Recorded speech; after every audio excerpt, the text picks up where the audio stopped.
One night, Henry and Gordon were alone with James. Although Sir Topham Hatt was beginning to think well of him, whenever a chance came, the other engines would talk of nothing but bootlaces. "Remember when they had to use a bootlace to get you out of trouble, James?" they would tease. James tried to get back by talking about Henry, who got shut up in a tunnel, and Gordon, who got stuck on a hill, but they wouldn't listen. "You talk too much, little James," said Gordon. "A fine, strong engine like me has something to talk about. I'm the only engine who can pull the express. When I'm not there, they need two engines. Think of that. I've pulled expresses for years and have never once lost my way. I seem to know the right line by instinct." Every wise engine knows that the signalman sets the switches to make the engines run on the right tracks. But Gordon was so proud he had forgotten.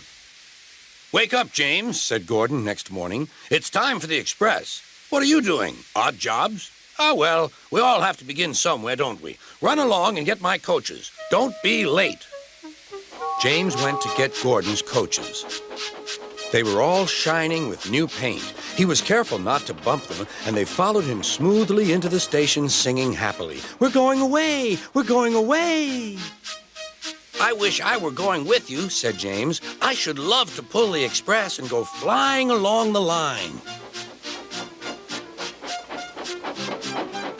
Gordon, with much noise and blowing of steam, got ready to back onto the train.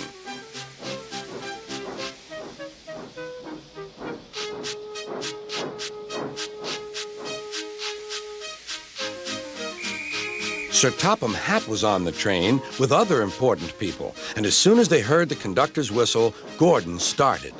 "Look at me now," he puffed, and the coaches glided after him. "Boop, boop, boop, boop, boop. Goodbye, little James. See you tomorrow." James watched the train disappear and then went back to work. He pushed some freight cars into their proper sidings and went to fetch the coaches for another train. James had just brought the coaches to the platform when he heard a mournful noise. There was Gordon trying to sneak into the station without being noticed. "Hello, Gordon. Is it tomorrow?" Gordon didn't answer. He just let off steam feebly. "Did you lose your way, Gordon?" "No, it was lost for me. I was switched off the main line onto the loop. I had to go all round and back again." "Perhaps it was instinct," said James.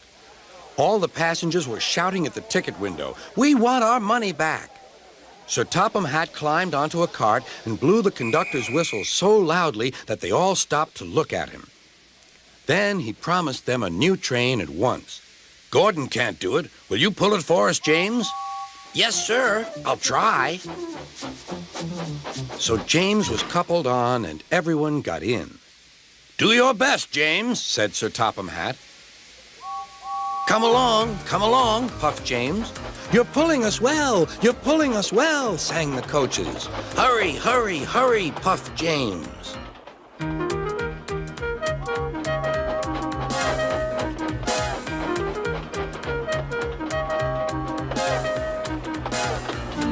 Bridges and stations flashed by. The passengers cheered, and they soon reached the station. Everyone said thank you to James, and Sir Topham Hatt was very impressed. "Well done. Would you like to pull the express sometimes?" "Yes, please," answered James. Next day, when James came by, Gordon was pushing freight cars. "I like some quiet work for a change," he said. "I'm teaching these cars manners. You did well with those coaches, I hear." "Good. We'll show them." And he gave his cars a bump. James and Gordon are now good friends. James sometimes takes the express to give Gordon a rest. Gordon never talks about bootlaces, and they're both quite agreed on the subject of freight cars.